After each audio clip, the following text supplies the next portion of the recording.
यदि आपके खानदान में लगातार मृत्यु हो रही है, आपका परिवार सदमे में है, यदि आपके घर में यदि किसी स्त्री का पति पथभ्रष्ट हो जाए, स्त्री का पति पथ से भटक जाए, स्त्री की संतान पथ से भटक जाए, तो समझ लीजिए आपके यहाँ पितृ दोष है। वास्तव में पाति रक्षति धातु से पितृ शब्द पा धन त्रिच प्रत्यय मिला करके पितृ शब्द बना हुआ है, और जिसका अर्थ होता है पितर। पितर का मतलब पूर्व पुरुष, हमारे खानदान के पूर्व पुरुष वे पितर कहलाते हैं। जिनकी मृत्यु हो चुकी है पूर्व पुरुष पितर कहलाते हैं। दोस्तों, मैं आचार्य नरेंद्र कुमार दीक्षित, नाड़ी ज्योतिष विशेषज्ञ, नाड़ी ज्योतिष टीचर, आज आप लोगों के समक्ष अपनी वार्ता का प्रारंभ कर रहा हूं। सर्वप्रथम माता भगवती को प्रणाम करते हुए परम पूज्य गुरुदेव को प्रणाम करता हूं। देखिए, जो पितृ शब्द है, पितर से हमारे जीवन में उन्नति भी होती है और अवनति भी होती है। अगर लगातार अकाल मौत एक परिवार में 2-3 साल के अंदर में 3-4 लोगों की मृत्यु हो जाती है, अकाल मृत्यु हो जाती है, समझ लीजिए कि आपके परिवार में पितृ दोष है। पितृ दोष के कारण परेशानी होती है। कई लोग कई जगह पर इलाज कराते हैं, जादू तंत्र टोना सब जगह जाते हैं, लेकिन किस कारण से ये हो रहा है उसका ज्ञान नहीं हो पाता है। आज हमारी ज्योतिष इस विषय में पर्याप्त आपकी मदद करती है, क्योंकि ज्योतिष हमारा काल विधान शास्त्र है। यदि स्त्री के बारे में अगर समझिए तो स्त्री के जीवन में उसकी संतान और उसका पुत्र दो बहुत महत्वपूर्ण फैक्टर होते हैं, और इनका संबंध पति से, पति का भाव देखिए प्रेम होता है, पति से प्रेम होता है, संतान से भी उसको प्रेम होता है। जिस स्त्री का पंचम भाव कमजोर हो तो समझ लीजिए उसको अपने ननिहाल के पितर परेशान कर रहे हैं, इसके कारण उसके जीवन में नाना प्रकार की विपत्तियां आती हैं। अब हम आपको मुख्य बिंदु पर लाते हैं। हमारा जो मुख्य बिंदु है कि किन योगों के कारण व्यक्ति के परिवार में अकाल मृत्यु होती है। यदि आपकी कुंडली में 2 महायोग राक्षस योग होते हैं, सूर्य मंगल राहु, सूर्य मंगल राहु का एक योग, दूसरा चंद्र मंगल राहु का एक योग, जिनकी भी कुंडली में सूर्य मंगल राहु बैठा होगा, जिनकी भी कुंडली में चंद्र मंगल राहु बैठा होगा, जिनकी कुंडली में सूर्य गुरु राहु बैठा होगा, ऐसे लोगों के खानदान में अकाल मृत्यु होती ही है। 80% मामलों में आप उनके यहाँ कुंडली उठाकर देखेंगे, पूछेंगे तो उनके यहाँ 2-3 लोगों की अकाल मृत्यु अवश्य हुई होगी। क्योंकि ये सूर्य मंगल राहु का योग और चंद्र मंगल राहु का योग प्रेत योग, राक्षस योग होता है। ऐसा अतृप्त पितर होता है जिसकी इच्छाएं जो नरभक्षी के समान, किसी कोई ऐसी आत्मा जो प्राणियों को मारने की इच्छा रखती है, जो परिवार के लोगों को मारने के नियत से आघात करती है, जिसे हंतुकामा पितर कहते हैं। ऐसे पितर सूर्य मंगल राहु, चंद्र मंगल राहु, सूर्य गुरु राहु के योग से ही बनते हैं। देखिए, सूर्य आत्मा का कारक होता है, सूर्य आत्मा का कारक होता है, राहु प्रेत का कारक होता है, मंगल दांत का कारक होता है, क्रोध का कारक होता है, बल का कारक होता है, उत्साह और शक्ति का कारक होता है। सूर्य चंद्र मंगल राहु यदि कुंडली पर बैठे हुए हैं तो समझ लीजिए आपके खानदान में अकाल मृत्यु होगी। अब आपको हंतुकामा पितर दोष है, पितृ दोष है, और यक्ष श्रेणी का है, यक्ष श्रेणी का कोई हो सकता है, गंधर्व श्रेणी का हो सकता है, या फिर कोई राक्षस कुल का कोई आत्मा हो सकती है जो बड़े पैमाने पर जिस पर ताकत होती है। तो उस तरह की जो आत्मा होती है वही कठिन कार्य करती है।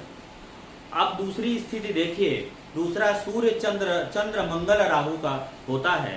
मंगल के साथ राहु का बैठना काली का प्रतीक होता है।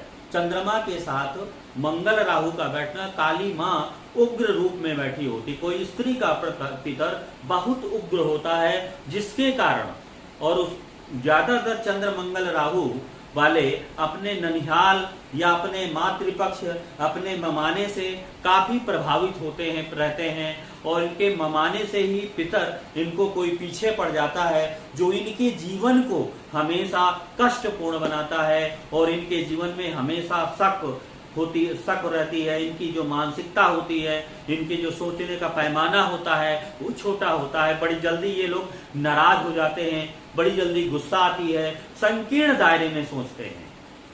ऐसे लोगों की जो मानसिकता बहुत उदार प्रवृत्ति के नहीं देखे जाते हैं, थोड़ी संकीर्ण नेचर के होते हैं। इसी तरह सूर्य गुरु राहु वाला होता है। सूर्य संतान का, आत्मा का कारक, राहु प्रेत का कारक, गुरु कोई ब्राह्मण, देव कुल या ब्राह्मण, ब्रह्म राक्षस जैसा प्रेत अगर आपके खानदान को प्रभावित कर रहा है, कोई पितर प्रभावित कर रहा है, कोई साप पितृ ऋण प्रभावित कर रहा है, तो सूर्य गुरु का योग आपकी कुंडली पर बनेगा ही। सूर्य गुरु के कारण भी आपके खानदान में अकाल मृत्यु बहुत होती हैं। चंद्रमंगल राहु की वजह से भी अकाल मौतें बहुत होती हैं, और सूर्य मंगल राहु की वजह से भी अकाल मृत्यु का योग माना जाता है। हमारे ऋषियों ने कहा। अब इस कुंडली के माध्यम से मैं अपने नियम की पुष्टि कर रहा हूं। देखिए 17/3/1977 8 बजे महोबा में जन्म हुआ इस बालिका का। इस स्त्री जातक की कुंडली में देखिए शुक्र के साथ केतु लग्न पर बैठा हुआ है। मुख्य योग देखिए 1 डिग्री का राहु है और मंगल भी 1 डिग्री का है। चंद्र मंगल राहु का इस कुंडली पर योग बन रहा है और प्रेत योग बन रहा है। मंगल लग्नेश के साथ साथ अष्टमेश भी है, चंद्रमा चतुर्थेश है। चतुर्थ भाव यदि कमजोर हो गया, पंचम भाव का स्वामी सूर्य द्वादश भाव पर बैठा है, वो भी नीच के बुध के साथ बैठा है, शुक्र भी वक्री होकर के आ जाता है, तो स्थिति खराब हो जाती। तो इस पितृ दोष में कितने लोग फंसे हैं देखिए। पिता एक फंसा हुआ है, बुध एक मामा फंसा होगा, तीसरा क्या है चंद्रमा, माता फंसी रही, मंगल भाई फंसा रहा, और शनि भी यहाँ पर वक्री होकर के यहाँ आ रहा है। शनि भी फंस रहा है और मंगल पति भी फंस रहा है। इतने योग अभी भी इसके साथ फंस रहे हैं। इतने अगर ग्रह और कमजोर हो गए तो अकेला कौन बचता है? केवल ये शुक्र के साथ केतु। जिस स्त्री की कुंडली पर, जिस स्त्री की कुंडली में चंद्र मंगल राहु का योग हो और मंगल का अष्टमेश से भी संबंध बन रहा हो, मंगल के आगे बुध जैसे सूर्य बुध का योग हो, या ऐसा कहे जिस स्त्री की कुंडली में चंद्र मंगल राहु का योग है, तो पितृ दोष होता भी है। उसके खानदान में कई लोगों की मृत्यु होती है।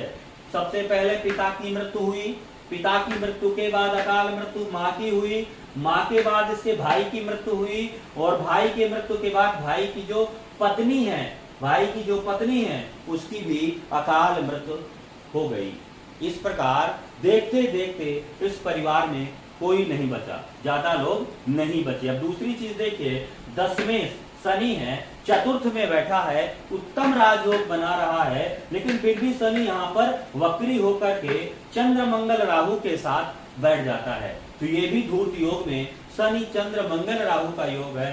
अर्थात ऐसे लोगों के परिवार में जबरदस्त प्रेत बाधा होती है, जबरदस्त ऐसे लोग अपने खानदान में, इनके यहाँ जो मृत्यु भी होती है, ऐसे लोगों के खानदानों में जो मृत्यु होती है अशुभ दिनों में होती है। जैसे पितरों में मृत्यु इनके खानदान में किसी की हो सकती है, उसी तरह जैसे किसी की पंचक मृत्यु हो सकती है, इस तरह की अशुभ तिथियों में मृत्यु होना भी निर्धारण करता है परिवार को कठिन श्राप लगा हुआ है, जिसकी वजह से ये दिक्कतें आ रही हैं। अब इस कुंडली पर अगर पंचमेश का द्वादश भाव पर बैठना भी शुभ नहीं माना जाएगा। सूर्य की भी स्थिति, शनि सूर्य को देख रहा है, इसलिए सूर्य भी यहाँ पर कमजोर हो गया। बुध नीच राशि का है, बुध पहले से भी कमजोर है। पिता पुत्र की रक्षा करने, शुक्र यहाँ पर देखिए वक्री है, तो शुक्र स्त्री हुई, स्त्री अपने संतान के लिए क्या कर रही है? बुध के पास वक्री होकर के जा रही है। तो ये शुक्र यहाँ पर अगर उच्च का हो जाएगा तो संतान की रक्षा, अर्थात माता अपने पुत्र की रक्षा कर सकती है, वो भी कोशिश के बाद, बड़े प्रयास के बाद। ऐसे लोगों को पितरों की शांति करानी चाहिए। ऐसे लोगों को पितृ स्तवन, पितृ गायत्री, श्राद्ध कर्म, सपिंडीकरण, पार्वण श्राद्ध किया जाएगा। कराना चाहिए, ब्राह्मण भोजन, दान इत्यादि करना चाहिए। इस प्रकार आज की वार्ता का यही समापन करते हैं। अगले वीडियो पर फिर हम पितृदोष की अगली सीरीज पर कल मिलते हैं। आप सभी को नमस्कार।